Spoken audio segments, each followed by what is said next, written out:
I'm going to change my background.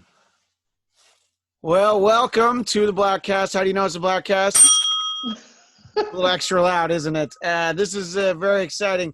Bladtcast 370. For some of you watching on YouTube, you are being treated to a sight of Jeff Duray floating in space. Will Starling, I think, wearing the same shirt the last time we did it. Was that really? Almost positive that It's quarantine, Christian. I basically wear the same shirt all the time and sweatpants. I do too. Same sweatpants. Yeah. And Jeff Duray, Will Starling, and special guest, that's right, Mr. www.sexy.com himself, Jason Blair.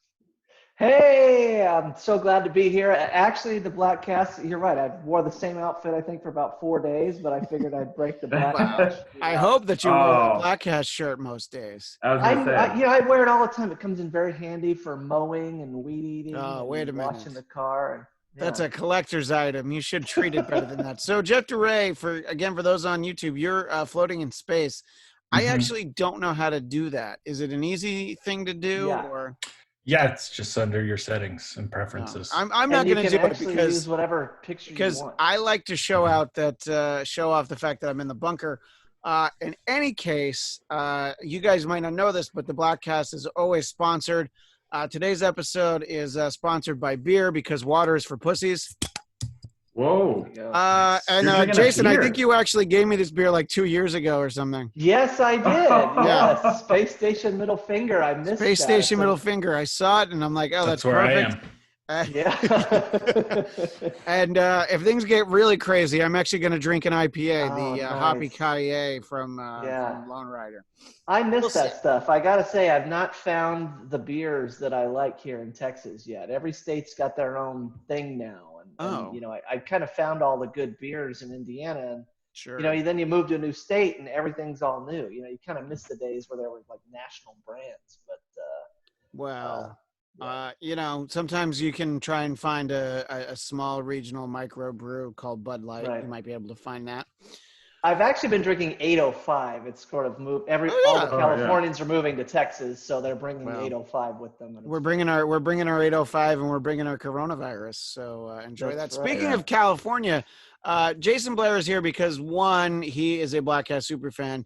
2, we adore him. But 3, we were going to do some in studio, possibly in Will Starling's home Bladtcasting, but Jason had the tremendous misfortune of driving from Texas to California. What day did you leave? March 12th?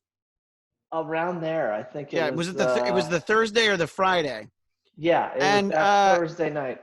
And Jason, tell Bladtcast Nation, including Will and Jeff, 1 hour into your road trip, which how long does that drive take, by the way? From here, it's probably 18 hours, I would say. 18 hours. Yeah. So when you were 1/18th into your trip, what did you find out? That Disneyland was closing. I had checked everything before. One of my best friends is actually a pulmonologist who runs the ICU at Peyton Manning Hospital in Indianapolis. And I checked with him. And I said, is going to Disneyland a good idea? It looks like this thing might be coming. You know, but we kind of thought, well, maybe the lines will be shorter. It'll keep people away. That's what I thought. He said, you know, you're under 60, you're healthy. He said, you know, people will tell you you have a high probability of this not affecting you. He said, I'm telling you, there's 0 probability. If you're under 60 and it affects you, it's because you have some sort of underlying medical condition. So we're like, we'll just go and it'll be fun. A lot of people thought we were kind of nuts, but that morning I checked the news and I think the CEO, it was like right after the day, like Bob Iger like resigned, and then the new guy took over. The guy who's I forget what his name is, but it's a Disney park. Bob Tiger. Yeah, Bob Tiger. Yeah, and that's Daniel Tiger's cousin. Right, and he said, you know, there's no plans to close close the park. That in fact, I'd read that Disneyland was perceived as being one of the safer places to be because it's such a clean place to go. If you're going to go to a touristy place, you know, Disneyland would be a good place. So it's the opposite of Six Flags. Right. Yeah. You don't want to be at Magic Mountain. No. Very so that's Tragic Mountain. So I remember I Facebook messaged you because I'm like, oh, well, clearly, even before this announcement, he must have decided to not take this trip. Yeah. And you were actually on the road and you're like, no. In Yeah. fact, I got to go because I'm driving. I'm like, what? Yeah. So you headed out to California, and I felt bad because if you'd come the weekend before, or even if you'd been if you'd shown up on Wednesday or Thursday, we would have gotten together. We wanted his triplets and my 2 kids to get together. Maybe I actually never met your wife. Yeah. And so we were like, oh yeah.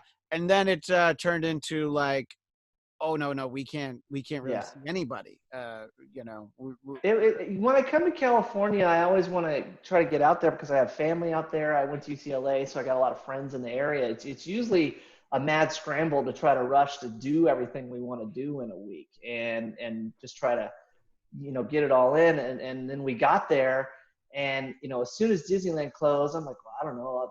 Let's see if Knott's Berry Farm is open. Crazy. How dare you find this? I know. Camp Snoopy is amazing.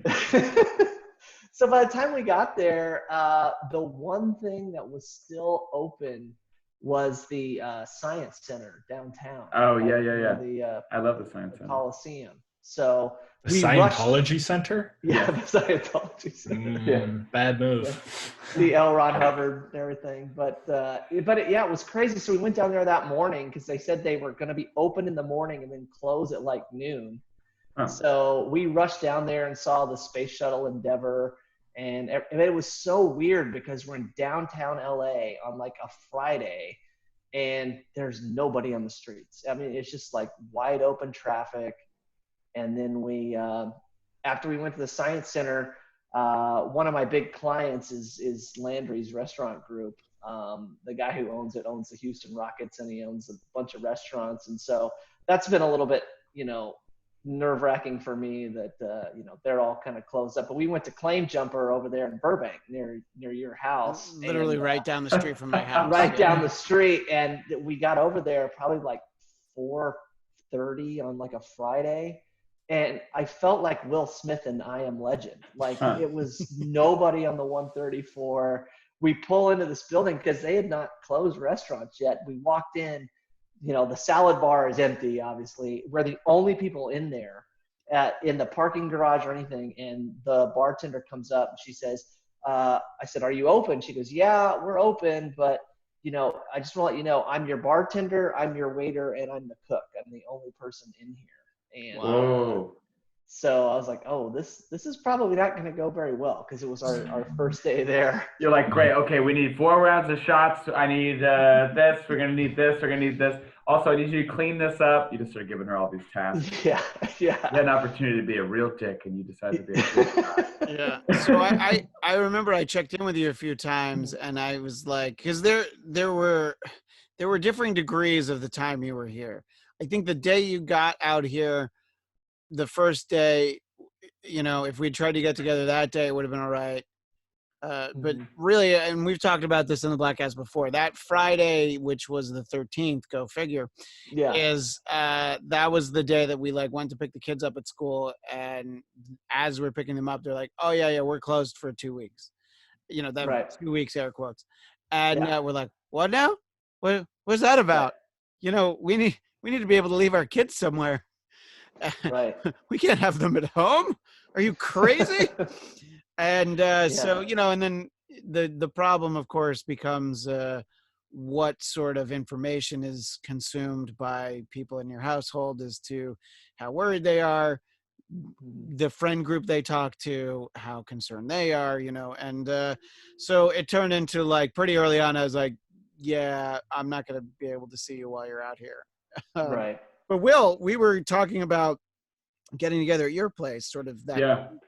That's he was going to come to the house. Yeah. Yeah. And it seemed, look, that weekend, it seemed like, oh yeah, that seems like a normal thing. But then it turned into nobody should really go anywhere. And and the crazy thing is we're 4 weeks into this thing, and, you still feel like for the most part, it's for the most part, people are doing all right. But I don't know. I wouldn't call this any kind of lockdown. I don't know. What do you think, Jeff DeRay? Do you think people are respecting the nature of the quarantine/lockdown?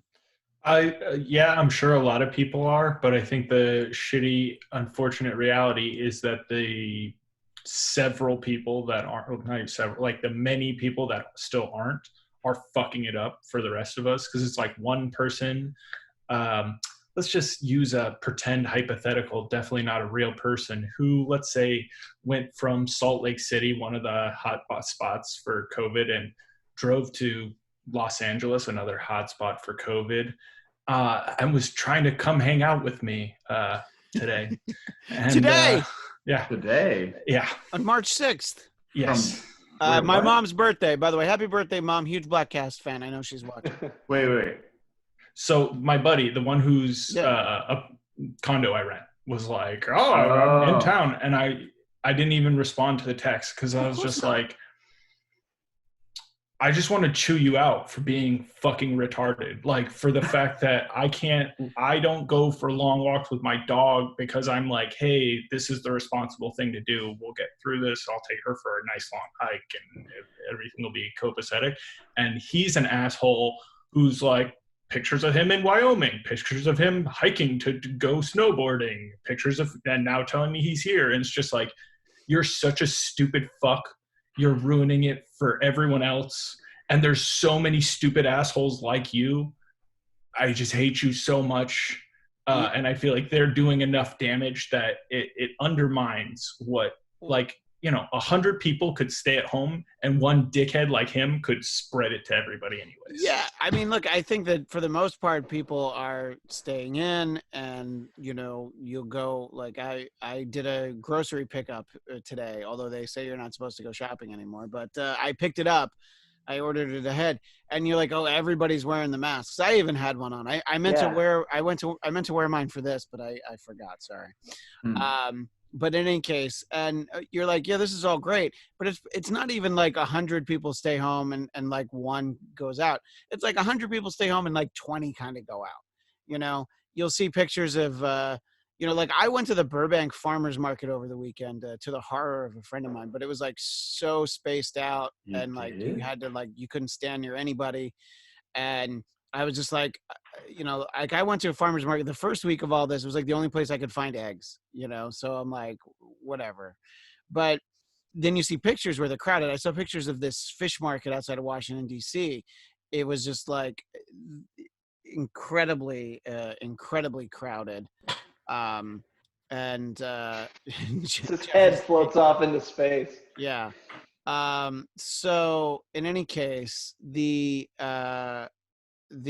so I don't know. I feel like in general, you have a lot of people that aren't doing enough for it.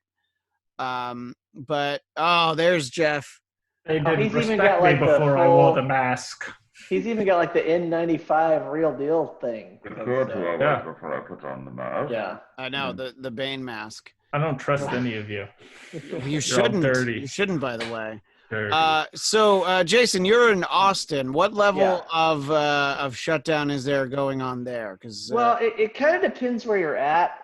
We live out sort of in the hill country. I live about 20 miles out of the city. I only live on a quarter acre, but literally behind me it's like a preserve. It's like 20,000 acres of nothing behind me, and we live on a cul-de-sac. And so I will say that the people that I know in the city, and I think a lot of it is just sort of how tight of quarters you are. I imagine in LA, and I know people I know in DC and New York, I saw a guy in the street and they freak out about it. Like here, there's a little more space, like, people are out in the streets, but it's not like they're close, I will say people in our cul-de-sac, we've kind of gotten close. There's about 5 homes. And, some people say, maybe this isn't, Jeff might say I'm one of those people, but we all do kind of get together and hang out and sit in our driveways. And it's been a very kind of communal experience for us, which it's been great. But, nobody's kind of coming in or out of our I Paul the saw Scout, I saw a funny picture that Mike Judge posted. It was the guys from King of the Hill. You know how they used to always stand out in the yard, but Mhm. they were all like spaced Further out apart, throughout the course of right. the whole frame. I saw So that. that's what yeah. I imagine all of Texas looks like. Jeff, when you had the mask on and you were sitting there in front of the world like that, I was getting a very strong Cobra Commander vibe. I felt like you were going to try and take over. I have too big of a head. This shit was like, it was too tight on my face. I couldn't breathe. Is that one of those? I actually saw a meme on Facebook about that. It was like Cobra recruitment's going through the roof because you get a free mask with if you join Cobra. And I am the all clit Cobra- commander. All you other clits pale in comparison to me.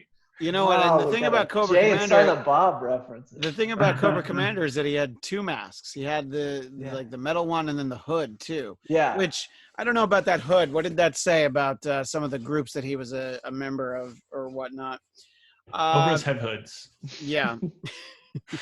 So it seems like, all right, you know, I mean, I don't know. Look, there's different ways to handle it. I do think that there's two things that are terrible for this going on right now. Well, it's terrible the fact that it's happening, but the media is not doing people a lot of favors because of let's just say the headlines are not designed to be calming in any way. That's not what they're out there for.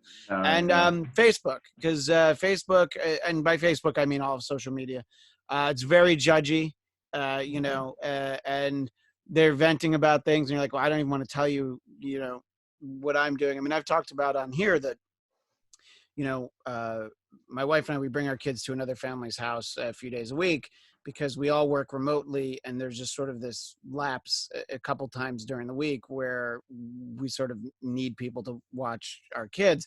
We started doing it from the beginning, and the joke is it's like we're going steady with this family. We're not seeing other people. This was for their, you know, largely for their benefit because they were going to use a nanny share, and every day somebody different was going to be coming in. Like, I don't think that's a good idea. So, and also look, they have a bigger yard, so our kids get to run around there. But you know, yard. I've sort of like, it depends. Like telling other parents that we do it, I'm like, oh yeah, they're definitely judging that. So it's like we don't tell everybody that that's what we're doing, not because we feel like it's bad. It makes sense to us. It's sort of like, what if all these parents listen to the Bladtcast and now they know and it's ruined? Well, the Bladtcast You know would we be get ruined. Millions of listeners, Christian. Millions. The whole country is listening. You just I'm don't proud- know how I'm people proud- are going to respond. Because, I'm proud like, to have dozens. I'm proud to have dozens of listeners, by the way, William. I had some bad news. I mean, I don't mean to take it like this way, but I was kind of surprised, and I was like, I guess I should have thought this through.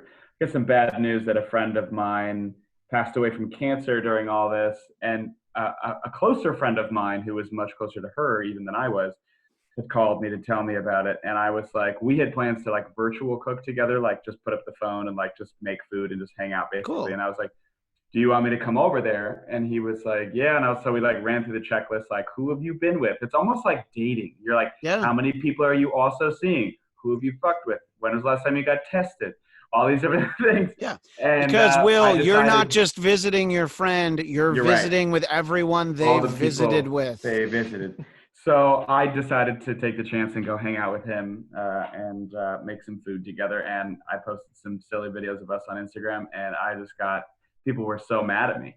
And I was like, I should have thought this through. I was like, I get why people are mad. I wanted to tell everybody to like fuck off because of the extreme reason for deciding to visit a friend, which was like losing a human being to a different thing. But I was just like, never mind. So I just took down the stories and was just like, I'm just not going to respond to anybody. But I was like, I don't know. I'm trying to do it as best as I can.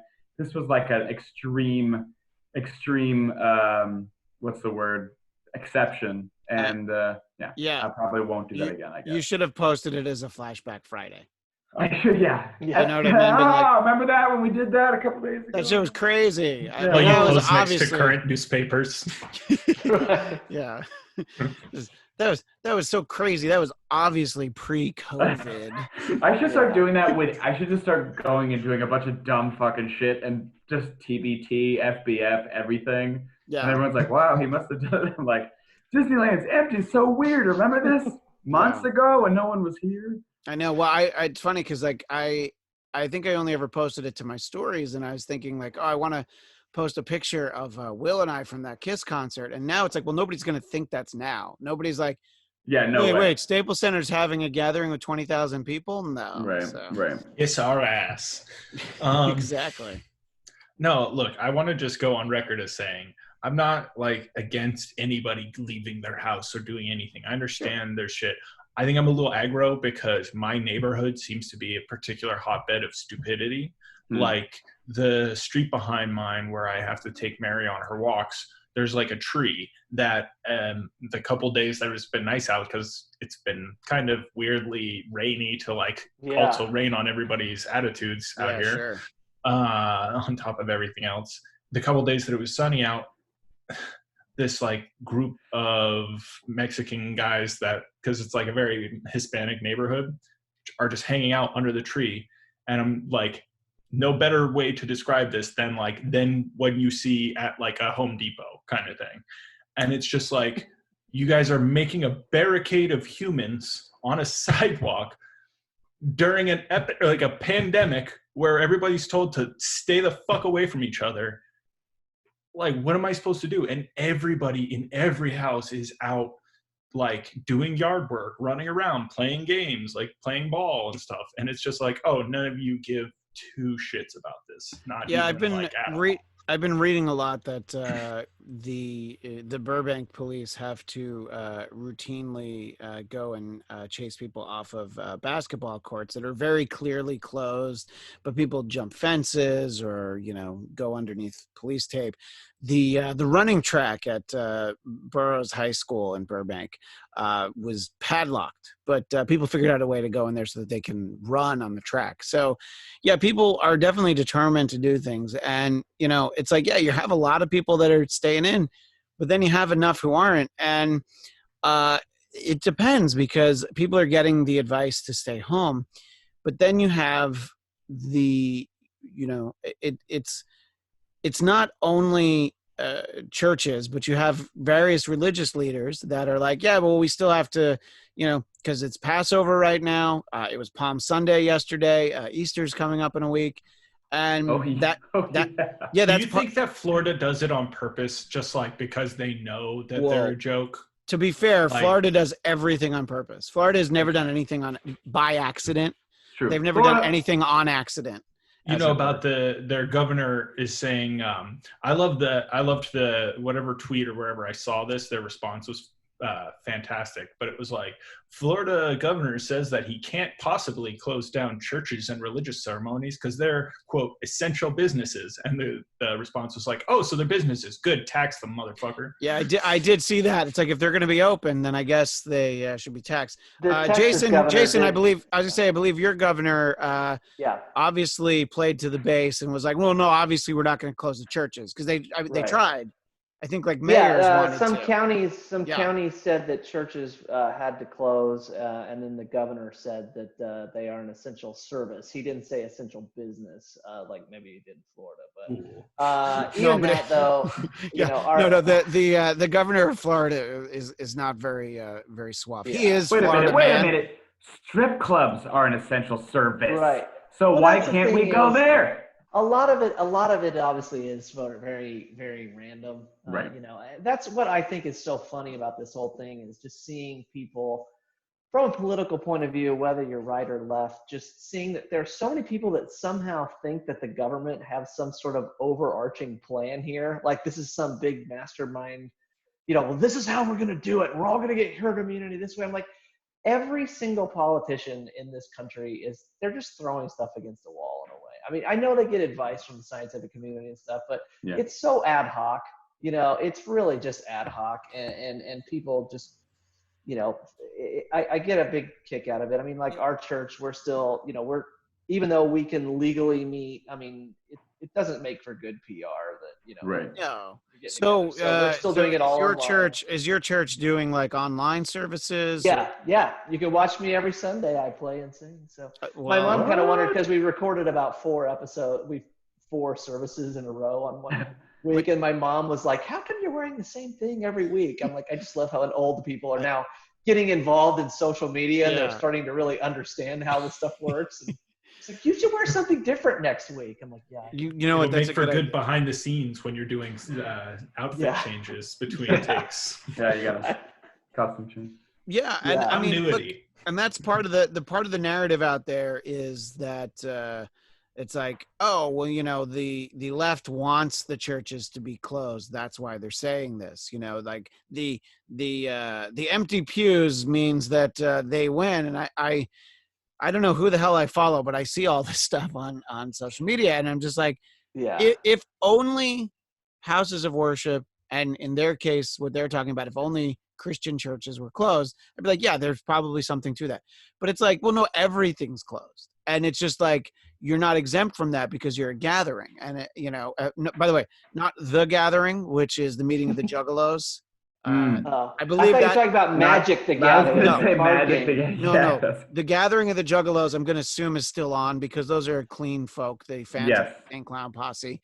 Yeah. ICP, they know how to social distance. You down with ICP? Yeah, you know me, right? What's their favorite song? Yeah. So it's so you read about it and it's like, I mean, so that's infuriating that they're like, oh, well, we can't because then they win. And it's like, well, no, because then if you do meet, it's sort of like, well, then the virus wins. And it's like, it's only really going to work if it's all China. Reverse psychology, you dumb conservos. But it only works. We got you. We tricked you into going to church and killing yourselves. Our and it's like, by the liberal way, plan. How many of those people like only go to church on Easter and Christmas anyway? Oh yeah. So it's like you're getting like a hall pass to not go. Come on, don't make the big deal about it. But go ahead, Jason. Well, but the thing that I think is funny about it is, I've read things that we actually need to have some sort of level of interaction because that's the only way to build herd immunity.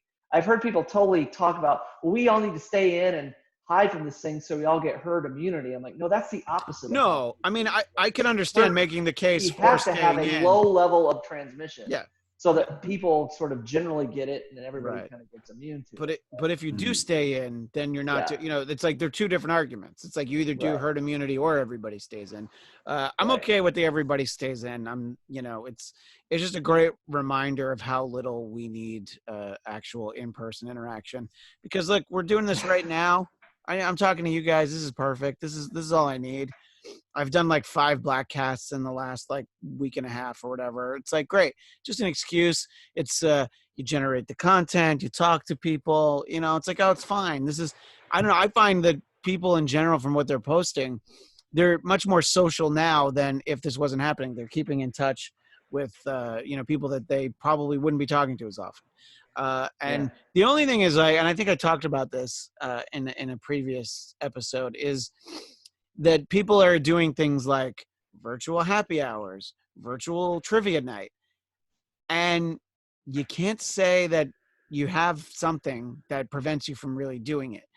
Now, Heather, my wife came up with the only thing that you can use as an excuse. Oh, we're already doing a virtual trivia night with somebody else. We're doing it with a different friend group. It's the only way out of any of these things. Because it's like, sorry, keep going. No, go ahead. Good.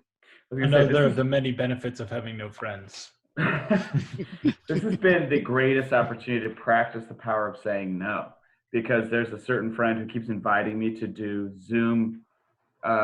giant Zoom conferences to play games. So it's like a giant game night with like 18 people. And I only know like 3 of those people. And I don't know anybody else. So he's like, come play games with us. And I was like, I'm not going to do that. And he's like, why? I was like, in quarantine, I'm not interested in making new friends. I'm not going to make new Zoom friends. I don't want to do your game night. I want to read. I have things that I want to do. He's like, come on. It's like anytime people are like, come on, do this thing. I've just started telling people no. And it feels really great to tell people, hey, I'm not going to do that thing. Well, what else are you doing? I'm like, nothing. And it's awesome. And it's my time. And I'm catching up on reading. And it's been great. I'm really killing the quarantine game, Christian. I can't imagine because every time that I think about anyone who is, you know what, you don't even have to be unmarried, just without kids. I just fantasize about what I would be doing with this time. The books Yeah. I've read, the series I would have binged. I wouldn't have fucking watched Tiger King. I would have watched like, I don't know, The I would Wire. definitely have watched Tiger King. I was waiting for Tiger King for 2 weeks. I saw that shit coming soon. No, I know. And it's like I've watched one and I've heard a lot about the other episodes. So I'm like, oh, I want to watch it. But I mean, if I had that time, I would have watched like, I don't know, some great series that I've never watched. Like, pick one. Except Game of Thrones. I said great. But there's another good one out now, How to Fix a Drug Scandal. It's all about a couple Massachusetts chemists who were doing or one of them was doing drugs when they're supposed to be testing drugs. Do they Another have one the was just not accent? testing them. Do they have the Massachusetts accent? One of them's Indian. She's first generation American, so no. And the other one doesn't have the accent, but she literally, there's a scene where she's talking about in like it's evidence that like comes back to bite her in the ass. And it's like she talks about doing drugs at work, and she's like had to miss out on the Pats game because she's a huge Patriots fan. Does she talk about going to Jordan's and watching the movies with the butt kickers under the seats? That's butt kickers. You gotta say it right. Butt kickers. So I have been to that theater. So. Oh yeah. But what about Bach Toyota? Have you ever been Toyota on the Auto Mile? Come on down to Route 1 on the Auto Mile. So I'm very envious of anyone who's in quarantine without children. Jason, you're the one person that I can look at and be like, oh no, I'm better off. I'm better off because I only have 2 kids. Well, I've been to your place. I do think we've got, the cul-de-sac helps and the weather's been pretty good. Unfortunately, when we were in California, the second part of that story was we were staying at my aunt's up in Tahunga, and it was like, well, at least get out and do stuff. And it literally like rained 1.5 inches every day we were there. Yeah. I think all we did was drive. We found out that the house from ET was like a half mile from her house, and we drove up and saw that. That was pouring rain. And that was of their home.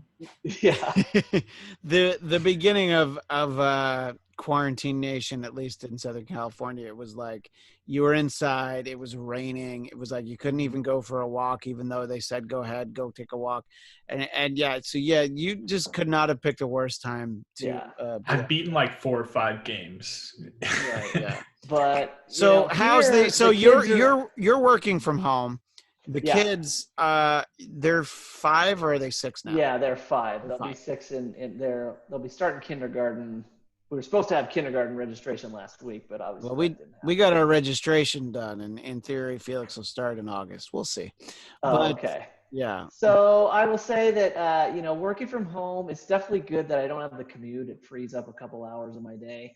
The downside is my last office in India, I had a basement. Now I have just this glass door right here behind me, and I need to put some solid doors in because with the glass there, they're just always like, what are you doing? What are you doing? And you can just hear right through it. So there's a lot of distraction, but work has been, I should worry a little bit. Like I said, our major client of our firm is Tillman Fertitta. And so, I mean, the Houston Rockets and Landry's restaurants were like probably about 40% of my work, and there's no restaurants going on. There's no NBA going on right now. So, work's a little bit light, and I could get nervous about it, but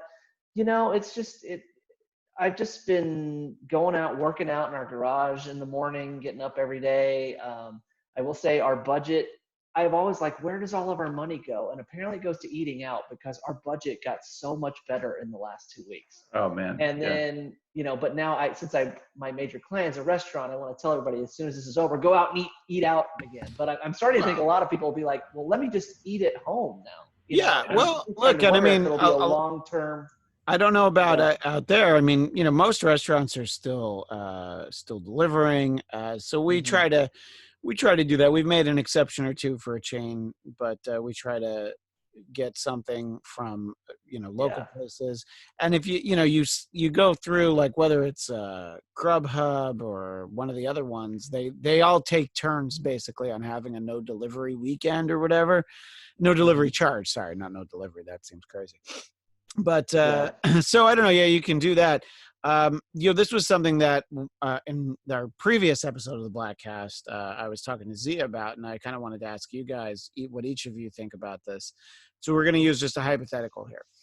Assume that the world goes back to normal July 1st. I don't know that that's entirely likely, but this, for the sake of this conversation, July 1st is when it happens. What's the date after that you feel like, you know what, I will go to a movie again? Oh, I'm okay to go to a larger gathering than a movie theater, whether it be a sporting event or a concert or something. Jeff, I know you try to not leave your house to begin with, but also know that you like the movies. So if July 1st movie theaters are open again and people are gathering, when do you think you'd be comfortable going back? Like me personally, Yeah, or you is personally. this? No, this is just you. As of right now, I'd go in a large group. I'm not worried about me. I've never been worried about myself. Yeah. I'm fully confident that I'd probably be okay. My concern and the reason I get so passionate about it is because I have people very important to me who are in those very high vulnerability brackets. My stepdad is diabetic, has cancer, and is 70. So it's just like people being assholes puts my family at risk, and that's why it upsets me. So you'd go in July probably. Yeah, again, I'm not really worried about myself. Yeah, I think for both Zia and I, we kind of felt like Wonder Woman's supposed to come out like August 5th. If you feel like you get a month where there's not really stories of, all these people at this movie theater turned out to be part of the second wave of this, that'd be like, all right, yeah, that month mark seems like it might be time. Will Sterling, what do you think? I mean, the thing is like, I've always been like a pretty trusting person. So for everything, like, hey, it's fine to go back out to places again, I'd be like, great. And I would immediately go everywhere I wanted. You'd go to Mr. Furley's or whatever that. My goal right now is I want to go to Venice Beach and hang out for a couple hours on the beach, and then go to Cabo Cantina for a 2-for-1 happy hour and get 2 Corona beers. Ironically, but that's usually what I get when I go to Cabo Cantina. All right, so you're like basically day one, give or take. Like you're like, okay, if things are open, I'm gonna go. 1,000%. Yeah. Or, I'm playing it safe, like I should, and wearing my little cloth. I have like a bandana, like a mask, but I'm like, does this really fucking even do anything? Well, if you're gonna rob a stagecoach, it's gonna be perfect. I know, that was my thing. Is I was like, I keep seeing all these people with bandanas walking. I'm like, it looks like a bunch of bandits, like they're gonna rob trains and stuff. It reminds me of a joke from a very old joke, about 30-plus-year-old joke from our friend Dennis Miller, that the toughest job is bank guard in Alaska, because everybody that walks in is wearing a ski mask. It's true. Jason Blair, so July 1st, movie theaters are open, restaurants are open. Yeah. When do you go, and are you a little bit more hesitant because of the kids? No, I'm not worried about the kids. Like I said, my buddy, like I said, he's a pulmonologist. He said that, there's really nothing on our end that we'd have to worry about, as far as my parents and, older people. They're mainly back in Indiana. We live in sort of a young neighborhood. So right. I'm not around older people. I would have no problem doing. You mean a primarily German neighborhood, like Jung, right? Young. Yeah. Germans are, you can't get sick. That's a fact. Right. Yeah. Immune. So no, I would go right away. And that's it's one thing I do think is, I said, living here maybe in this little cul-de-sac and having my neighbors, I've been kind of enjoying this time, even though I've been a little bit more insecure about my income. I'm like, you know what, this is teaching me to kind of let go and not really worry about money, and God will provide, and just kind of focusing myself on a spiritual level, working out, things like that. And I realized, no, there's so much fear going on, because for one thing I've stopped watching the news, and I've been so much happier. It really does make you happier. So I went, when we got back from California, we had to go to the grocery store here, H-E-B, and we hadn't gone in like 2 weeks because we knew we were going to California. So we didn't buy groceries before we left because we knew they'd all spoil. And then we were gone in California. So when we came back, normally a family we spend probably $300 a week at the grocery store anyway, but we hadn't been in like 3 weeks. So of course we go to the grocery store, all that pandemonium. I think we ended up spending like $450, and it's just everybody's staring at us like we're just like terrible people. Like, look, we buy 4 gallons of milk on any given week anyway. So 4 is not really that sort of weird, but you know, I mean, it was kind of odd. I saw a few masks, but I hadn't been to the grocery store in 2 weeks. Yeah. Well, yesterday I had to go to Home Depot to get some paint, and I went in, and like I was the only person in there that didn't have a mask, and everybody just kind of looked like zombies in a way walking around. And it was so dumb because on the speakers there was a song when I was in high school. It's a stupid little pop song by Shanice called I Love Your Smile. I know you two, Jeff and Will, are too young to know it, but it just goes, I love you. Shanice. Oh, yes. Well, why don't you tickle the ivories behind you and give us a little. Well, so I'm sitting there waiting for my 5, paint, 6, and I'm just 7, 8. I just kind of start whistling it like to myself, not loud, but just like, yeah, sure, because it's a happy song. Yeah. This woman walks by me and like shoots daggers at me, like, how dare you be happy in this time? You know, I'm just like, well, I can't do anything. I might as well just be happy. You know, why just be miserable? I don't know. You know, this would be the time to walk around Home Depot, and you're talking about just to be happy. Bobby McFerrin's "Don't Worry, Be Happy." And if you remember, his instrument was himself, like, you know, just doing all that. Yeah, that. I think nobody would be annoyed by that. Yeah, I mean, I didn't even have a mask until Friday because we were just waiting for Heather's mom she's been making them for like a local hospital, so she mailed them to us, and so then I had it. And then that's when you start to notice that everybody has it. But I forget what day it was, but there was a day that I went to the drive-thru at Dunkin' Donuts, and I remember that the guy handing it through the drive-thru like didn't have gloves on, and I'm like, what the? But nope. You're the one who needs to have the gloves on. Like, I don't need to have it, but you know, and I was just like, it's like this guy fucked up the whole thing, you know. So it's like I can't drink it in the car. So you threw it in his face. I did. Yeah. I was like, excuse me, can you heat this up? Great, thanks. And then I threw it in his face. So I had to take it home and pour it in another cup, and it was just like, you know. So I don't know. I mean, in general, everywhere you go, you know, like for weeks, people that work at the supermarket have had the masks, and you know, there's always these weird exchanges of like, instead of have a nice day, it's like everybody's like, stay safe. It's like wishing people Happy New Year. You know, you're like, oh yeah, that's kind of where we're at right now. And look, there's a good sentiment out there in general. You know, people have been fine anywhere that I've been. You know, you're at the supermarket. It's just like, I'm like halfway down the aisle, and that's when I say, excuse me, you know, like instead of like walking right in front of you and saying, excuse me, I'm going to say, excuse me, like way before I get to you so that they can, you know, hug the items behind them, and I will try to, you know, get as far away from them as possible.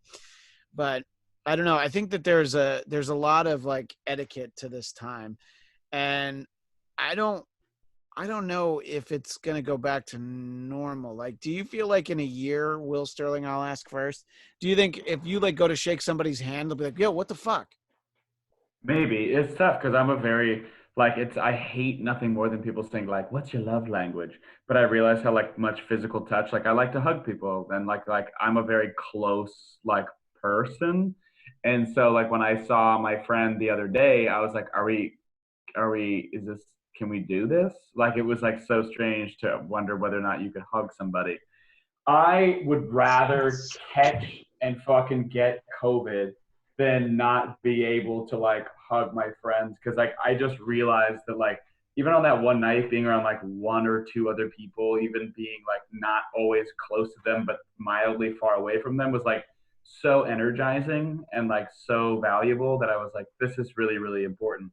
So I don't give a shit. Like, I'm just, if people get scared, I'm not going to try to like, no, touch me. Like, I'm not going to force people to do things. Touch it. Yeah, exactly. I'm not going to do that. But I'm the kind of person that's like, I'm not trying to say that I'm like cavalier about all this. I'm trying to take it seriously, but like, and everybody knows this. And Jason, I think you're right. And I feel the same way. I'm like, my news intake has like been so limited. Like I get the headlines, I get the major updates, I know what I should and shouldn't be doing, I get the recommendations, but I don't have a constant influx of like news because so many of my friends and a lot of people are just like, they're telling me like what I should be doing. And I'm like, I'm telling you guys, I am being safe.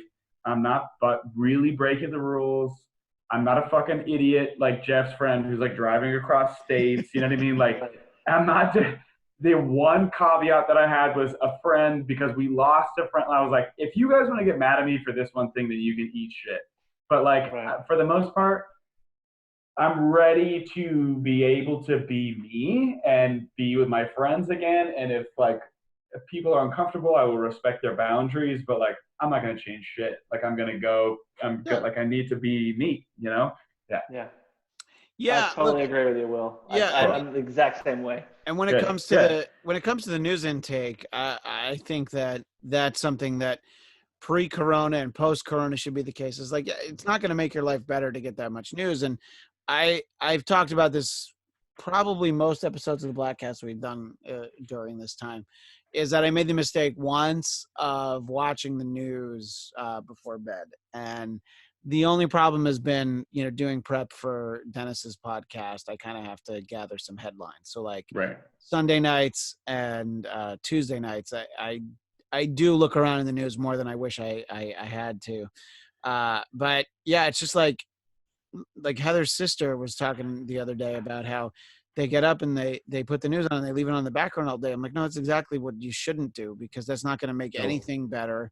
It's going to, and look, there's information to be had that's important, but if you have a trusted news source, get their app. If it's something super important happens, they're going to tell you. I get the push notifications. OAN. What's that? OAN. Yeah. No, thank you, Jeff, for saying what we're all thinking. Yeah, OAN is going to give us the truth. I get all my. I thought we were straight to Mike Huckabee whenever. I also get it from Owen from Oprah's network. Yeah, Oprah's network. Look, I just go for something that's straight down the middle. I go InfoWars because I feel like it's turning the freaking frogs gay, Christian. I'm pretty sure I saw him one day. It's raining gay frogs. To live out here. He lives out there, yeah. And I saw a red Mercedes and the license plate was. Did it say lizard people? No, it said InfoWars, and I was like, I bet that's Infowars.com, prisonplanet.com, .net. Watch out for the pedophiles, brother. COVID-19 has led to the pedophiles being released from prisons. This is exactly what they wanted. They want the empty prisons. They want the empty churches. Pizzagate is happening. But I can tell, like, on Facebook, like, who's still watching news and who's not, because they're just so amped up. Like, there's this lady on our subdivision's Facebook page. It used to be all about, like, graffiti at the pool or, whatever. And now it's just all these people trying to, this one lady was screaming, like, all caps, like, you are not supposed to be comparison shopping at the grocery store. You need to have a list and get in and out, because every minute you're in there is another minute you're going to get the, I didn't realize comparison shopping was like a thing that people could be angry about. How dare you try to save 7 cents on a can of chili? Let me interject, everybody. This woman is a patriot because the grocery store coupon is a tool of the deep state. They want you to use them. They want you to pay with a personal check. They want your check to give the coronavirus to the person taking. Let me break this down really quick. COVID. Christian organizations invaded by viruses, insidious demons. 19. Insidious Democrats. But Christian's impression of pretty good. Alex Jones is good in person. It's even better over Zoom, where it has a sort of compressed the microphone is quality. What makes it perfect. Yeah. Well, because I lean into it. I agree. Oh, it's so good. Yeah, you do. All we need is by the way, you wouldn't have on you, and you're just slamming your desk the whole time. You wouldn't need to go to the supermarket if you'd buy one of our food buckets at Infowars.com. No, so Jason, sorry, I didn't mean to cut you off, Jason. No. But I was just like, she's legit. She's like, you need to get in and out of grocery stores, and every day it's some post like that. And I'm so tempted to have some big rebuttal, and I actually typed it out on Facebook, and then I just deleted it Oh yeah. And I just responded. I just put, "Thanks, boss." You know, I mean, Yeah. it's Yeah, just like, this is definitely the time for the posts not sent, the comments right, not left. I've had a few where I'm just like, what do I gain from this? Like, I right. wrote it out, I vented, let's not post it. Everything's fine. I was trying to post pictures of my kids every day because people seem to like that. That would make them happy. That was mostly an Instagram thing. But then it's also like, well, I don't want to show this picture because it's very clearly not my house. I don't want them to be like, hey, where did you go? Like, where is that? You know? So, and then it's like, I don't know, we went out for a walk because they still tell us we can go for walks. But then, like I alluded to earlier, this is the week where they're like, if there was ever a week to not go grocery shopping or to the pharmacy, this is it. I'm like, okay, so this is the week we can't go. And this was, of course, after Will's drinking. Oh, he's got olives and everything. I I've got got my the martini. I've got the I Hoppy have Kaye. Thank you to our friend Jason, spicy Jeff Indian Winstead. food waiting for me when this is over. I Just made so a big you know. enough martini batch to have a refill, and so I had to grab my Yeah. refill. Yeah. I still don't like it, IPAs, but I do love that this is called the Hoppy Kaye. That is yeah. a good So, one. How are you guys doing on toilet paper out there? Fine. Jeff, Well, you finally got some, right? We're good. That was one score we had on the way back. We had to stop and get gas in Palm Desert, Hard actually, gas. at La Quinta, actually. And we went at the Target getting gas. And Cheryl said, let me go see if they have toilet paper, because I've just heard all these. This is before we knew about toilet paper shortages. And she said, yeah, well, toilet paper's out, but she found an 800 mega box of baby wipes. So That's what. Yeah, we have a big old thing of wet wipes. That's what we're using. I was at the supermarket today, doing the pickup, but then I was talking to the guy who was filling up the car about, like, oh, do you guys get in like hand sanitizer and wipes and stuff? He's like, actually, usually we get that stuff at like 7 a.m. And I think it's great that these supermarkets are letting like older and at-risk people come in for the first couple hours. But from what he tells me at like 7 a.m., that's for like 7 to 9, and so then the old people buy up all of those things, and it's like it's great because they're more at risk. But it's like, wait, I don't get a crack at it like any days of the week. So now it's like I think they need to do reverse, like 2 days a week, anybody can come in at 7. But anyway, they had the toilet paper at the customer service, so it's like it's very like strictly policed. And there was this super creepy thing the last time I was at the supermarket. I actually heard mandatory cameras. Well, that's there, but it's the top of the hour.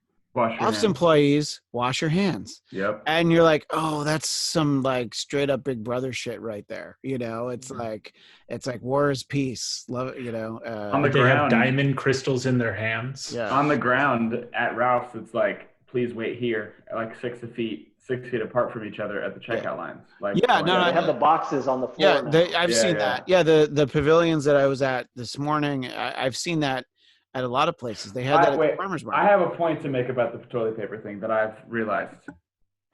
If you ran out of toilet paper, you would be fucking fine, even if you didn't have a bidet. Just hop in the shower. I know it's a little gross. You just wash it off.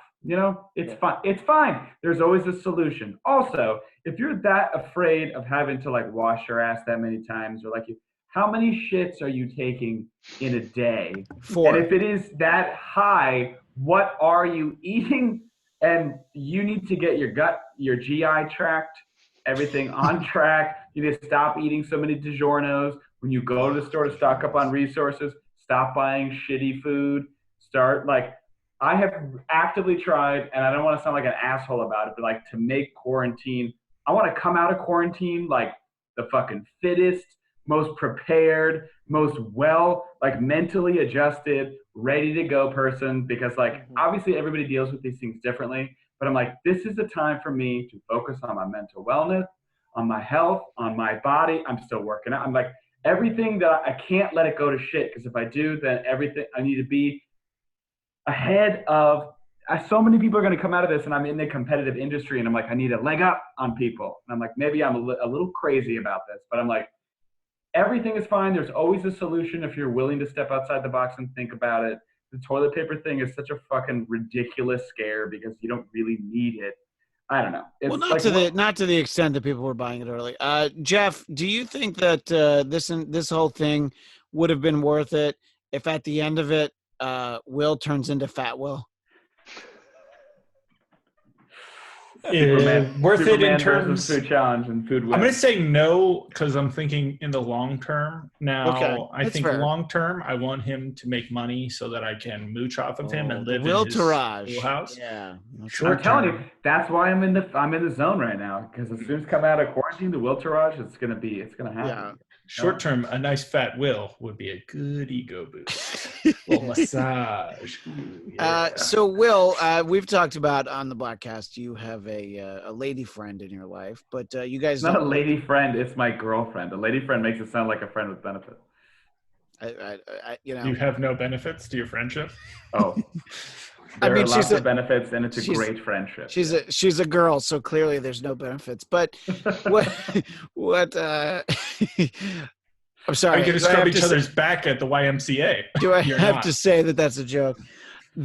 So how's that work? She doesn't live with you, so you guys get together, or how's that? Yeah. It's been really great, actually, and this is where maybe some people would freak out about it, but I feel like it's funny, Jason. I think that you and I have always been like, you know what? We have disagreed in many ways on other things, but I think we've always kept it gentlemanly and friendly at the end of the day.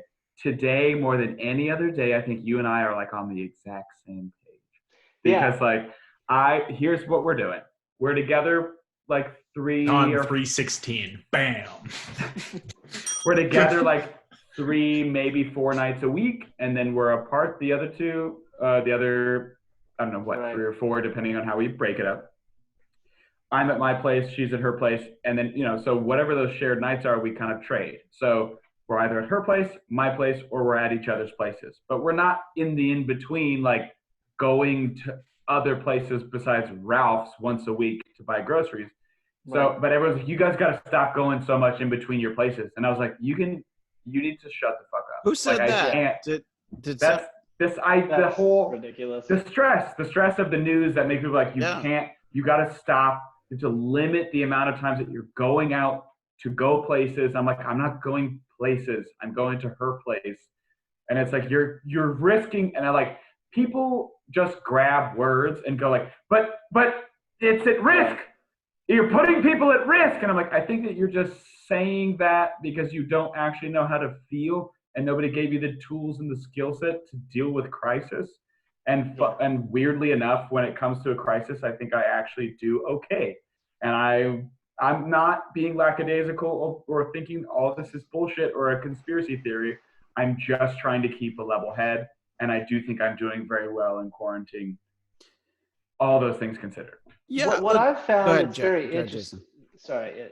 No, go ahead. It's very interesting that most people are you'd think people could make decisions for themselves. You give them like these guidelines and they understand sort of what the reasoning is behind the guidelines, but they don't. Like, there really are so many people that just, they need people to just say, do A, then do B, then do C, then do D.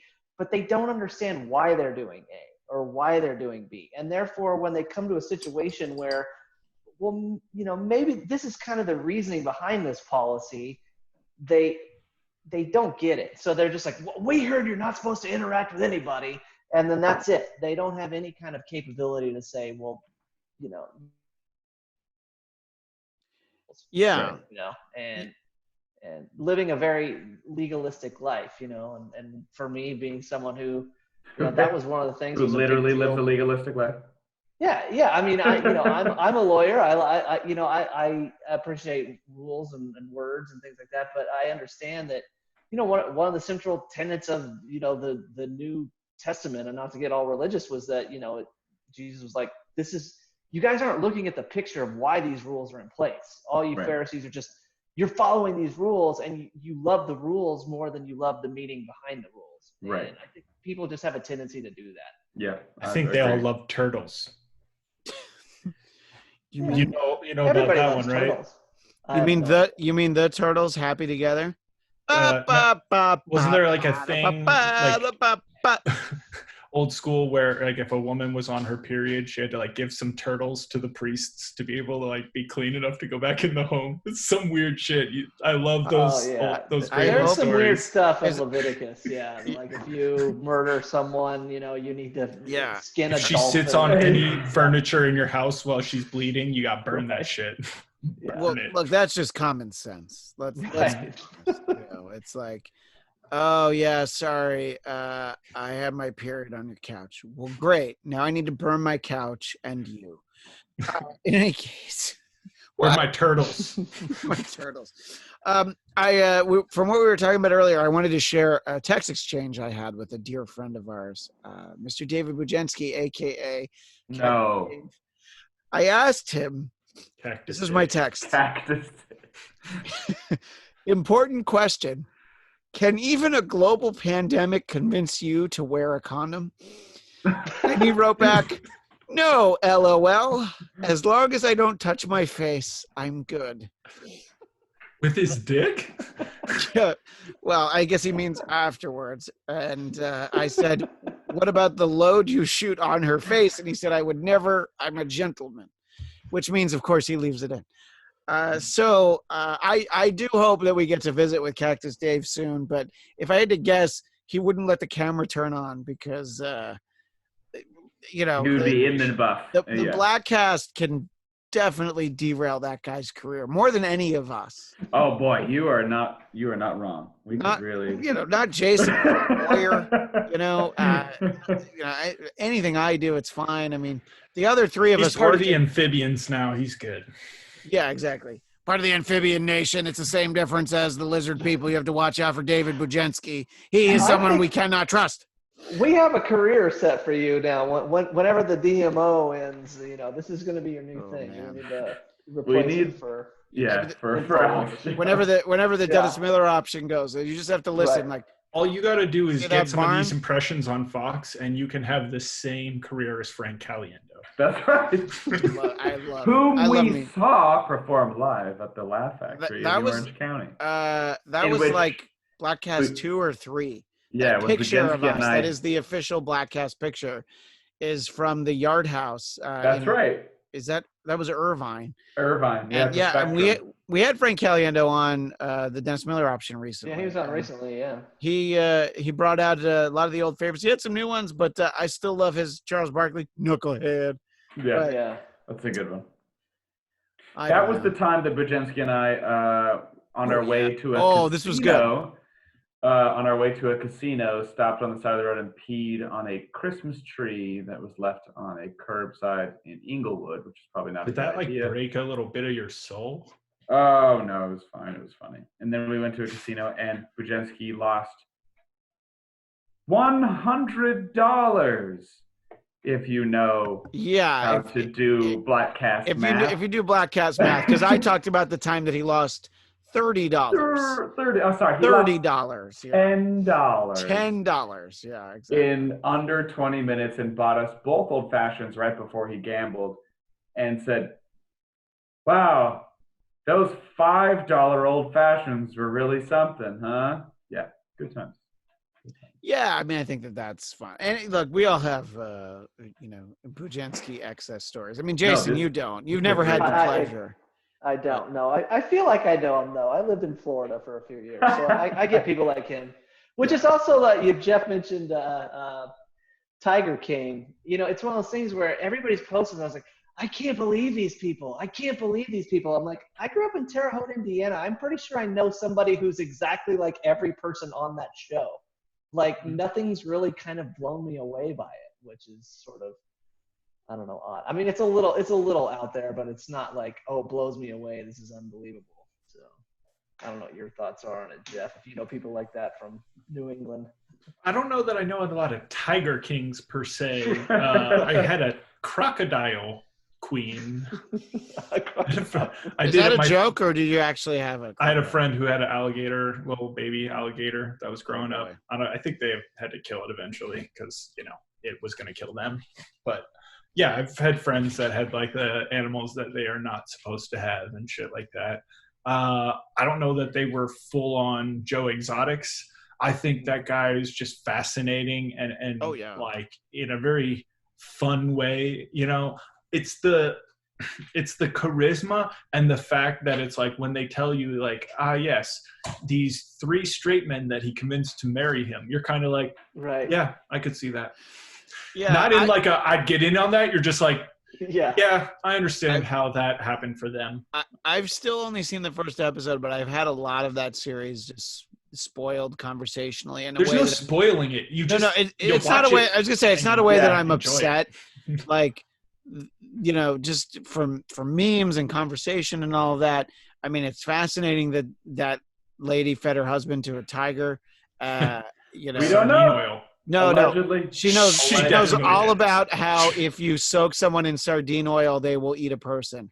And it's like, shouldn't you not be saying that? So I can't wait and to then the watch will this story that she unfold. produced, her husband said, Oh. in the event of my disappearance. No, in the event of my death or my disappearance, which no one, Jason, you're a lawyer. That's usually not in the will, right? Or disappearance. No. Yeah. Oh, it's But better than that. I was shocked. The 4th episode, the entire 4th episode is about a trademark suit where he basically he basically copies her Big Cat Rescue logo. That's right. I was like, I never see this. There's 2 things in the media about my field of law, and one is that episode, and the other one is in Coming to America, where McDowell's has the Big Mick, and it's a whole trademark joke.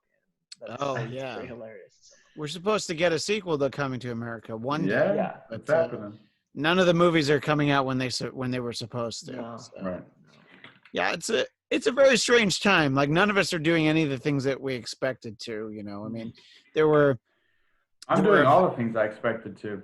I'm catching up on my reading. I'm working out. I'm writing. Yeah. Well, listen. Here's the thing. Making the most of quarantine. I'm not working out. I am not eating particularly well, but mostly eating okay. And I think I very gradually I'm still losing weight. I think it's all because of stress. I actually weigh what I weighed at my wedding, which was like the low for the 21st century. And it's just like I get on the scale. I'm like, all right, well, clearly I've gained weight now. And I'm like, nope, lost half a pound. And I'm like, oh, that's not good. So at some point, I'll probably be pulling out my hair, which at some point I realized I'm going to have to get my hair cut and I can't. So I do plan on doing a YouTube, probably a live where I will very badly shave my head and we'll see how that goes. So, you know, it's all about. Oh my God, I want to see that so bad. Yeah, well, see, that's why I'm going to do it. And like Heather was like, oh, well, you should do it nice. I'm like, no, that's not the point. I'm going to do a video. It's going to look bad. And like a week later, it'll look at least okay, but it'll look terrible for a week and it's fine. Cause I'll wear a hat. Shave my head tonight. You did it tonight? I said, maybe I will. Oh no, we should all do it the same day. Although you guys don't need it the way I do. I'm definitely getting close to like 80s Dennis Miller mullet head. Yeah, it's coming. Yeah, it would be funny if next year, coming out of the coronavirus thing, everybody's got that 70s hairstyle. It becomes like the thing. And everybody's they're really like the swoopy with the flip pompadory. Yeah. No, I'm working on the Michael Kelso, the Ashton Kutcher from that 70s show look. And you're in the perfect location to be the Michael Kelso with the whip pan of the camera and the smoke in the room while you exactly. Like that the microphone turns with the camera. Because it's resting on the laptop. It's resting on my laptop, okay. I know. And here's the beauty of my setup because I know, like this is where I generate my content, but because I also did the Dennis Miller option here, look, I have my other laptop. Right. My other laptop is right here. You got a newer laptop. I know that other laptop. This is the newer one. Yeah, exactly. I do want to say that, like, I mean, you know, to whoever is listening, I feel bad. I don't want to imply that like other people need to suck it up and do well in quarantine.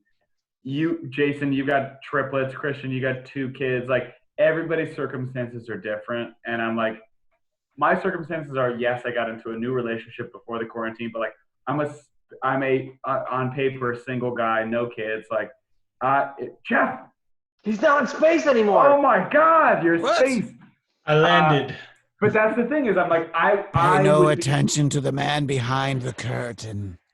most all of my friends and my social circle is like single or people with no kids, even if they're in relationships. And it's like, you would be foolish not to make the most of this opportunity to do the things in isolation that you always said you would do for yourself in study or in practice and all these different things. And it's like, I don't know. I just see a lot of people finding a reason to say, oh, woe is me. And I'm like, oh, woe is fucking everybody in the goddamn world. Like, this is a global pandemic. So if you can't bring yourself as like a person with no children to like get it together and be productive, then like you get out of the way. You guys are doing the Lord's work. You got kids, you got families. That's a whole other story. So I can't speak to that. But it's all you ever hear from people is, in America, oh, I don't have time to do this. I don't have time. Right. You got time now. You got nothing but time. Yeah. Yeah. I mean, I'm spending more time with my kids. I am, CrossFitting every morning. I'm reading more, and I'm not watching the news. And I think honestly, just between my commute time, but not just the commute time, but just not being on the news and social media and stuff, you don't realize 10 minutes here, 10 minutes there, it really does add up a lot of your day. And all of a sudden I've got like 3 or 4 hours where I'm like, no, look, I mentioned it earlier. I mean, this specific news cycle is the one that makes you realize just what, well, I don't want to call it a cancer because of how serious cancer is, but just like how like a rot at the center of all of our lives, like media is. And I'm not saying like, oh, it's just CNN, it's just Fox. It's all of it. Right. Everything. Because look, they all want to keep you working. Skynet, Christian, it's a machine. I've been talking about Skynet since I was in high school. No, say it to the mic like Alex Jones. Like, oh, look, we all know about Skynet. It's coming. It's been coming ever since 1992. Judgment Day is upon us. It will be here. John Connor. We need to listen to him. But, it's what it comes down to. Come with me if you want for pleasure. Come with me if you want to see my llama. You know how bad it's been since, that they said this coronavirus started at some wet market in China that I'm oh my gosh, I want some Kwok Brothers ads to come back. But greetings, honorable customer. Yeah, you want is that? Delivery only at Kwok Brothers. I know. I've actually thought about it. Yes, I did sort of like a half-assed one on the option, on the Dennis Miller option. But I've thought about doing one, and that joke still works because you do it in the super white guy voice. Yes. Right. Well, like you're reading copy written by somebody else. Right. Yeah. And there was usually only one mispronunciation of like, it was like we let people write them and submit them, and like almost nobody got why it worked. The joke. They were usually just super racist. And it was like, no, there's like one racist moment, and that's why you can get away with it because of the voice. And it's true. But the thing about the animal market in Wuhan, China, that's infuriating is like, I'm not a big like fake news guy, even though I do a bad impression of Alex Jones. But it's like there's this animal market, but you know what's across the street from that animal market? The bioweapons facility for China. And you're like, so do you think that maybe even if it is the animal market, do you think maybe it snuck through the vent there? But it's also like if you look there's these posts that have been translated from Chinese into English. It was like, we're looking for people to help us, explore the connection between bats and coronavirus. And then there's like a month later, there's like, oh, we've totally figured this out. We really need somebody to help us with this. So, and then it's like, let's be quiet about that. So, it's, I think that there's the one side of it where it's like, look, it's from a political standpoint, it's brilliant for President Trump to call it the Chinese virus because he's saying it's not my fault. I didn't do it. But the pandering. Brilliant is not a word I would use. No. From a branding standpoint, it's like, I didn't do it. Racist branding standpoint. Whatever. Maybe. But here's the thing. You know how many lives he saved by not letting people fly here from China at the end of Okay, he January? bought us a month that we wasted. Yeah. And that's But no, but it's true. It's just yeah. it's like Yeah, but we wasted when, that month. When that happened in January, everybody was like, "Oh my God, he's so racist! I can't believe he did that." But he didn't do anything for us. He just said no. He said, "Don't fly here." Which is, you know, this goes back to my point that this is not a Republican, Democrat, whatever thing. Government politicians, if they're so ad hoc in what they do, there's no, our government is not set up for this top down, here's how it's going to work type thing. I don't care who it's going to be there. You know, if it was, you know, Hillary now, if it was Joe Biden, if it was Trump, it would have been the same. It would have been the same. I mean, people can. Yeah, no, I think that you have bad advice from the World Health Organization and the CDC. You have, you know, look, did President Trump handle it perfectly? No, there's positions that were eliminated that shouldn't have been. I think it would have snuck up on any president. It's just sort of like, all right, let's just deal with it right now. And then you can worry like a little bit later about like, oh, let's figure out what went wrong. And if we need to punish anybody, let's just try and make it work right now. But not like you can. But the idea that we're trusting information from China, they're like, yeah, like when you hear, oh, now the United States has surpassed China in the number of deaths, you're like, no, you've surpassed what China's telling you. Right. But like you hear these other stories that are like, in one city alone, there have been like more requests for urns for, you know, for incinerated. What do they call that? Cremation. Right. You know, there've been more urns in like just the city of Wuhan than like the total number that China's giving for the country. So it's like, yeah, they're not being, they handled this particularly wrong, but I don't know. It's, to me, that's not as important as like, yeah, but what do we do now? And I've talked about this on other episodes. Whenever they do find a vaccine, which is probably a year or more away, most people aren't going to get it, because how many people don't get the flu shot? I didn't get it before I had kids. And then I had kids, and I'm like, all right, I don't want my kids to get the flu, so I'm going to get the flu shot. Ironically, I got it the year I went to China. I got a tetanus shot. I got everything. That was 2014. But it's like, I don't know. I mean, can you say, Will, Jeff, Jason, can you say that everybody you know, Jason, you also know a lot of anti-vaxxers.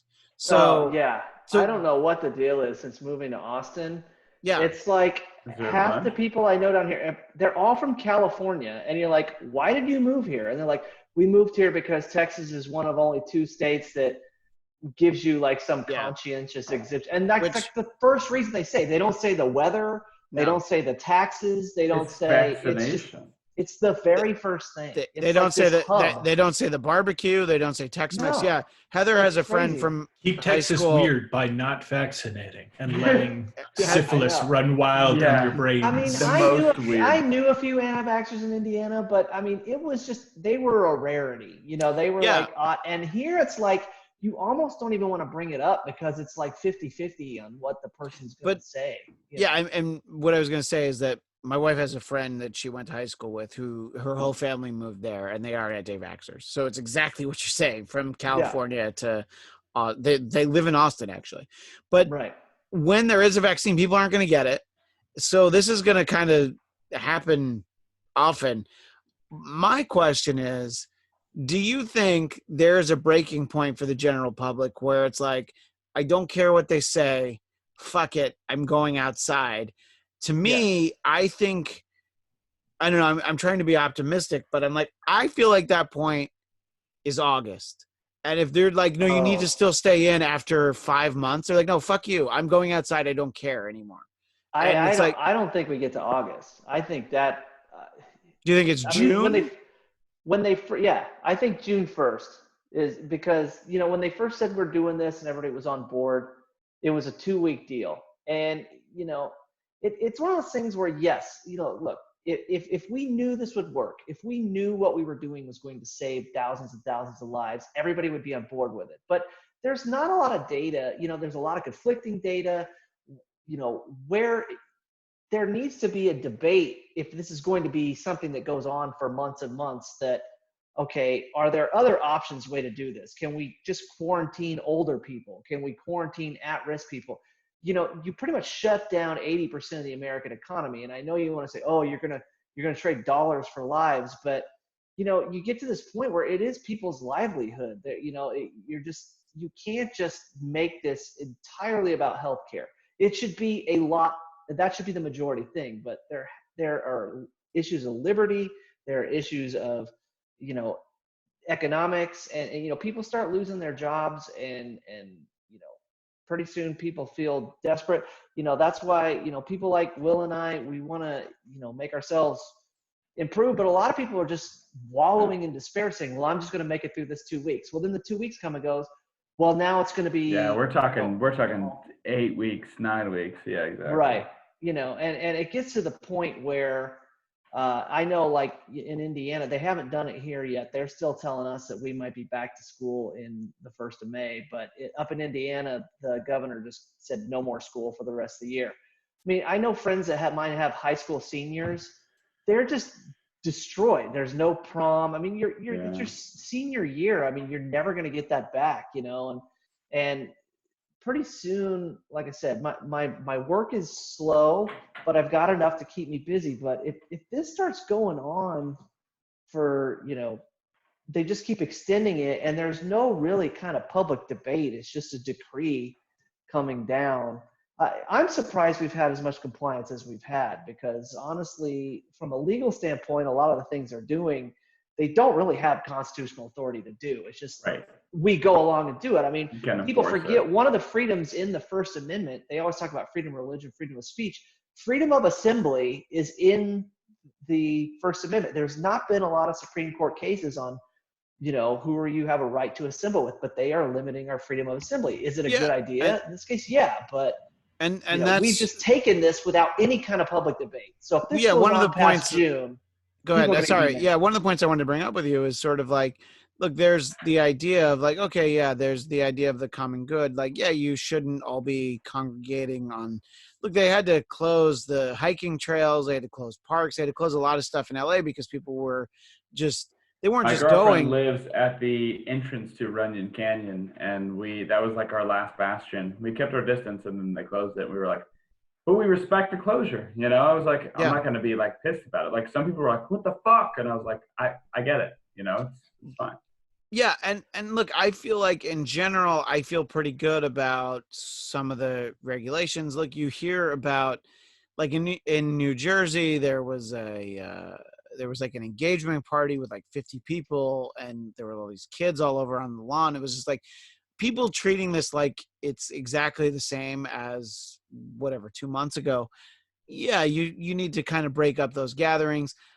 I don't know how much it helps to. I've read about people being charged like up to $1,000 for violating it.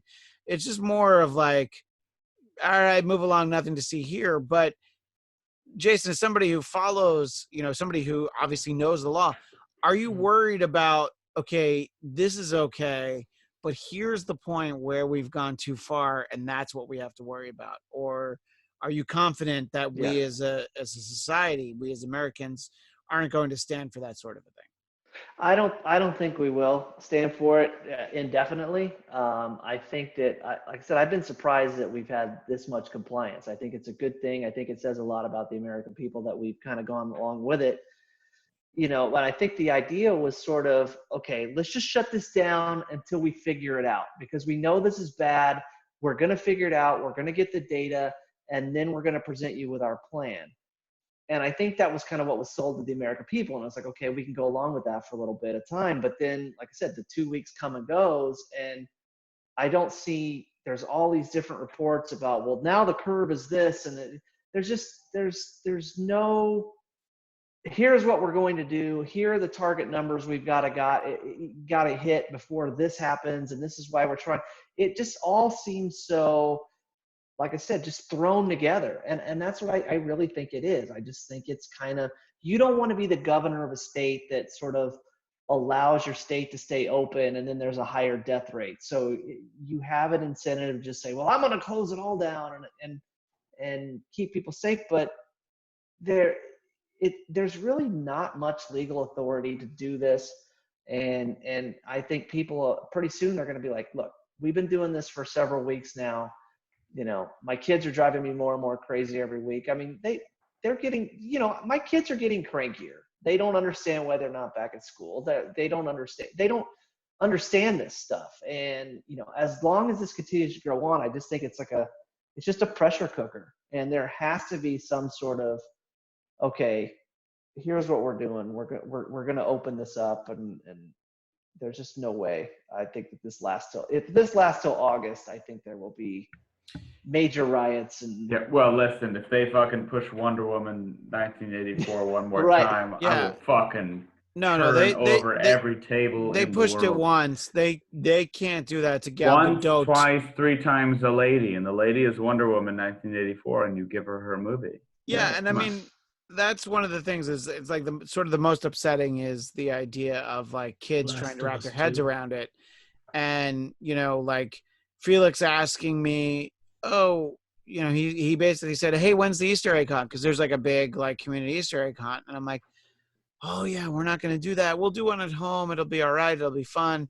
We're going to do it inside because, you know, we have a little patio. We don't have a yard. And so he's excited about that now, but then it's just like, oh yeah, they don't really get that. And it's like a lot of times on Fridays, there's a specific restaurant we go to. We get ice cream afterwards. He was like, you know, we should do that on Friday. And I'm like, yeah, that's an idea. Or we'll just get it to go and leave it at our house. That'll be just as fun, won't it? You know, so yeah, it's like even though he's 4, there is that idea of like things are a little different right now. For the most part, it's okay. But I don't know how much more the American public is willing to take. And the problem is that you have conflicting information because you have states where it's not as bad as others. Maybe it's going to get worse. Maybe it's not. But, you know, states like Montana and Wyoming, it's like, yes, there are cases. There's a problem. But they're so spaced out that they're probably like, yeah, so why can't I go to the movies? Why can't I go to Claim Jumper, Jason? You know? Right. And those are places. And I think that, like, look, New York, it's insane. When you read about what's going on there, Right. and anyone who's even been to New York, much less live there like I did, everybody's stacked on top of each other. And you're like, yeah, of course it's a problem there, you know, because it's like one person gets it and then like 50,000 people get it, you know? And it's just, but you're going to have a lot of people that are like, you know, it's kind of okay where I am. Why can't I go out? Why don't I get to do this? Why can't I have a party for my kids? And I don't know. I think that's the sort of thing that'll kind of break down. And I don't know how much longer people are going to be able to just feel like I'm going to, you know, because, you know, if there's anything that we as a society shouldn't trust, and believe me, this is a completely non-political statement, is the federal government, regardless of who's in charge, who the president is, who has the House, who has the Senate. It's like, do you trust your federal government to actually do what's best for you? You know, and if you lean towards a party, interchange any of those positions for somebody that you feel like, you know, you want all Democrats, you want all Republicans. Either way, you're like, yeah, but these are the same assholes who, like, you know, anybody who's been in politics that long, they're, you know, I don't know that I trust them. They're just there because they want to continue to stay there. And I don't know what the fix is. Jeff, are you at all worried about, you know, our friend Alex Jones talks about the deep state, but in terms of the sort of big brother of it, the telling people what they can't do you feel like, are we getting close to the point where it's gone too far? No, it seems like, I guess, again, based on my practical experiences, I can't say that because I see too many people doing what the fuck they want to do. So it's really not directly impacting the people that I'm seeing. And I think that it's one of those things where it's like,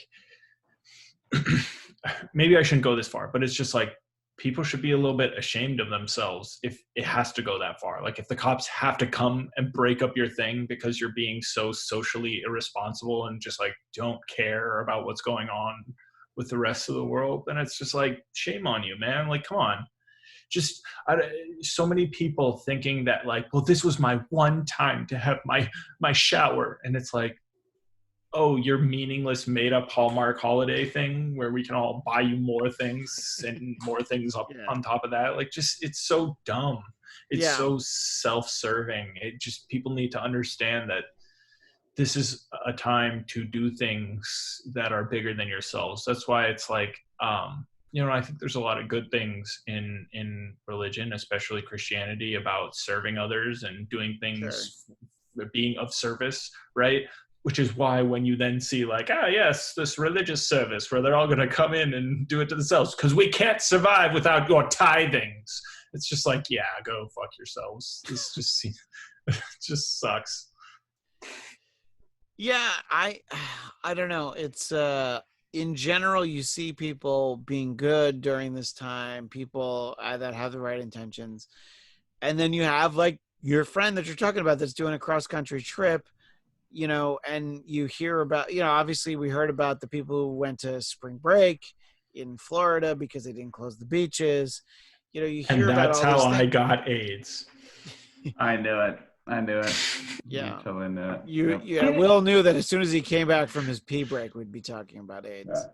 Yeah. One thing I think we've gotten away from, and I think Dennis was onto this, is the idea of public shunning. It's like we let people do stuff, and it's like we've gotten to this point where you can't tell anybody like you're acting like an ass. And then you get in that situation, and then all of a sudden you need all these laws that apply to everybody, no matter what the situation, when really it would be just so much easier if you were just able to say, hey, cut that out, and we're not going to tolerate this, just as, your neighbors and and I don't know why we've just decided that, there is a downside to sort of everything goes and just do what you want. It sounds good in theory, but, unfortunately, then you have to sort of, if you can't shun somebody or shame them, then the only option is to, make the activity illegal. And then that ruins it for everybody, because there are times where probably that behavior is acceptable, but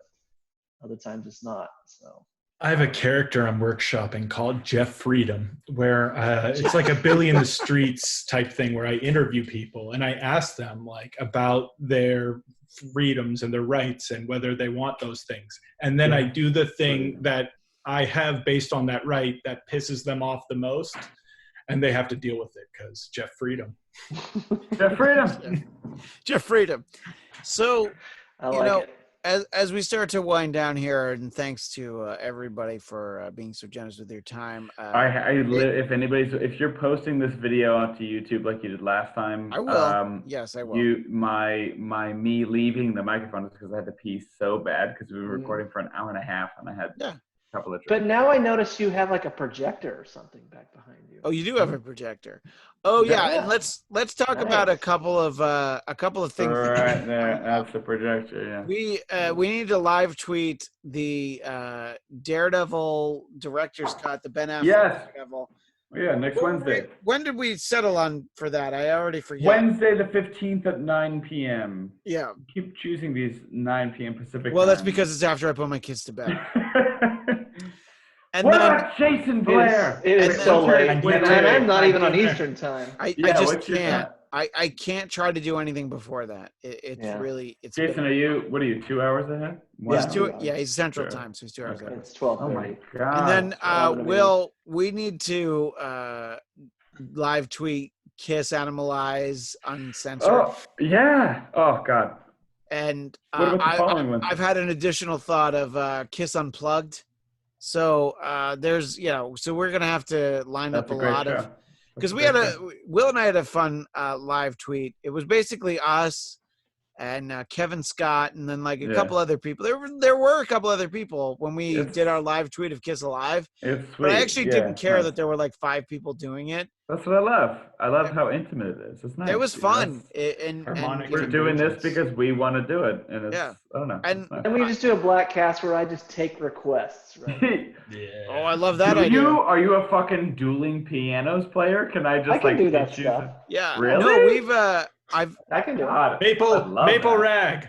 a Yeah. couple I love said, that. the problem is right now it's 12:30 and I have Yeah, you can't do it now. 5-year-olds. But a couple episodes ago, I talked to Flobo Boys here on the Bladtcast, and he made me aware there's ways to do this live where we can have like a live chat and do that. So the idea of like cutting away to Jason Blair for a segment of a request. It's like the Jerry Lewis telethon all of a sudden to cure coronavirus. Jason, the question is, when it comes to Michael Jackson, which I know is your sweet spot, yeah, is it that we can only do songs like Bad and Earlier because we feel like he wasn't really molesting kids at that point, or is the whole catalog open, or where do you stand? After that HBO show came out, I think when I came out last summer with my blazer, and you and I and Heather talked about whether I could do PYT because Pretty Young Thing and Michael Jackson, that's like my jam, and that was like the worst one. But then I got saved by the Chappelle special. If you've seen the Chappelle special, totally, I think he cleared it up for me. So thank you, Dave Chappelle.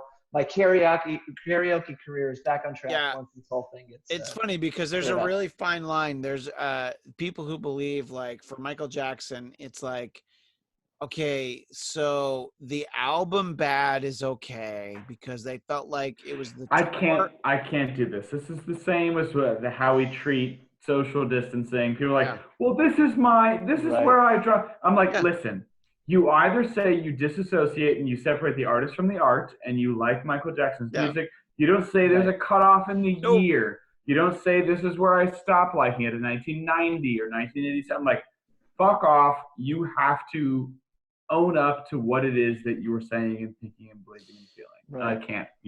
I do like how right after the whole Bill Cosby thing came down, like after a year or two, all of a sudden Malcolm Jamal Warner's back on TV on The Resident, and Felicia Rashad is on This Is Us, and it's like everybody who is getting their residual checks from the Cosby Show is all of a sudden they're special guest starring on every show. I will tell you, and it's like super important for me, like I didn't know what stand-up comedy was until I heard Bill Cosby. My grandparents took me on a road trip when I was a little kid to Yellowstone from Sacramento, and they were like, we have some Bill Cosby CDs. And I was like, Bill Cosby CDs?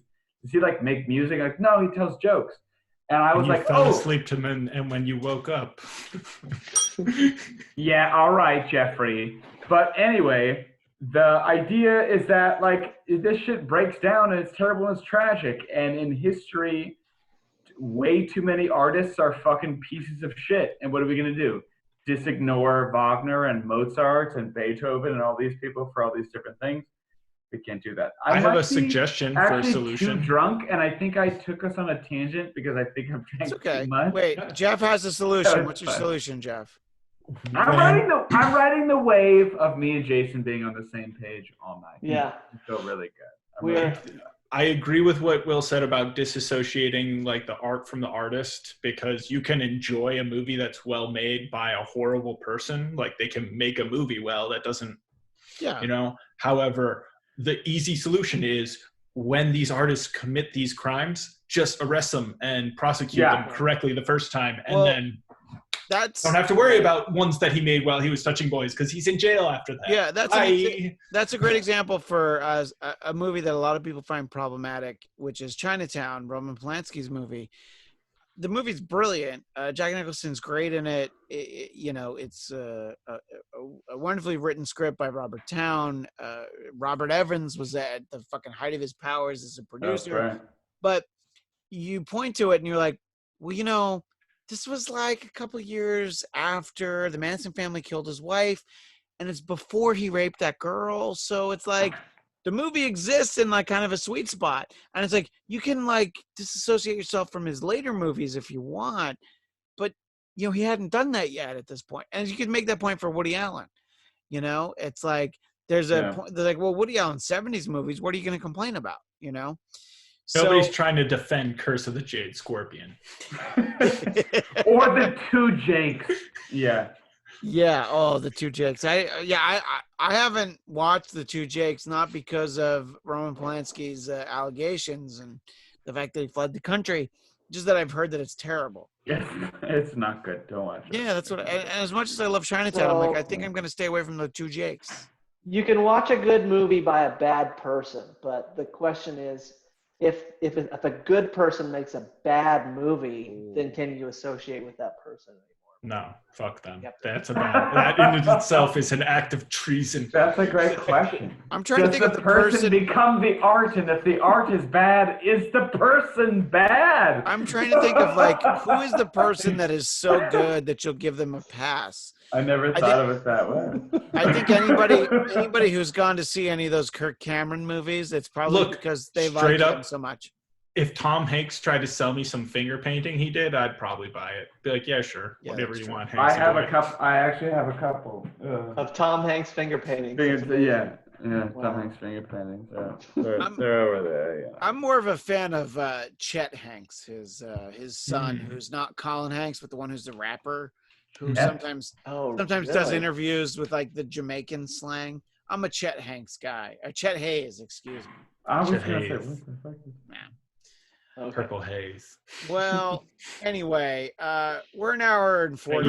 Indian food yet? Even for the Bladtcast, this has got to be fucking overkill. Jason Blair, it's getting close to 1 a.m. Yeah. You don't tweet. Yeah, you have kids. Every time you're on, I tell people at Jason P. Blair, please follow him, give him more followers. And so you can see nothing. I got to get on Twitter here for this because I'm not on Facebook anymore, so I got to find you on Twitter. Wait, Will, you're not on Facebook anymore? I post on Facebook like every maybe 4 months. It's very, very far in people's time. See, I see you on Instagram, so I don't think about it. And your Instagram is usually like, how naked is Will going to be today?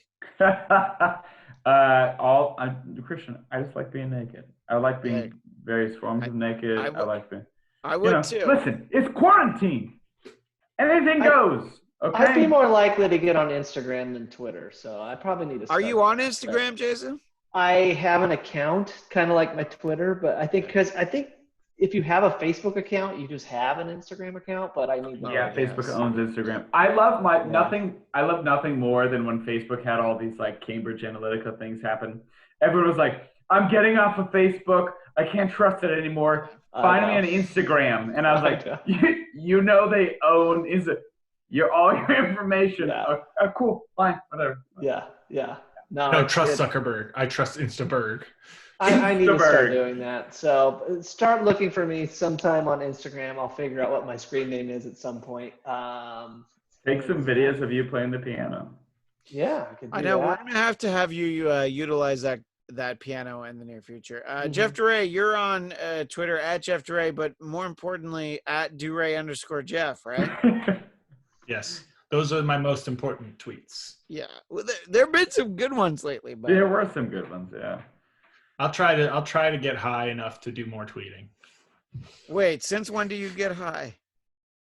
I'm not even high right now, so I don't know. So why would you even ask? Do you have a favorite DeRay Jeff tweet from recent memory? I have to look at them. Let me see. Oh goodness. Come on, phone. Do you think the hermit crab community is looking at us like a bunch of appropriating posers? I think that's a good one. That's a great one. Do you think Jesus is just waiting there on Easter Island like WTF? Easter Island is in the festivities of Easter take place on this island? Yeah, no, like I said, that's where Jesus resurrected, and he's just waiting for us. Like, my second coming was a long time ago, you stupid I'm fucks. sorry, your second what? Coming, all over your face.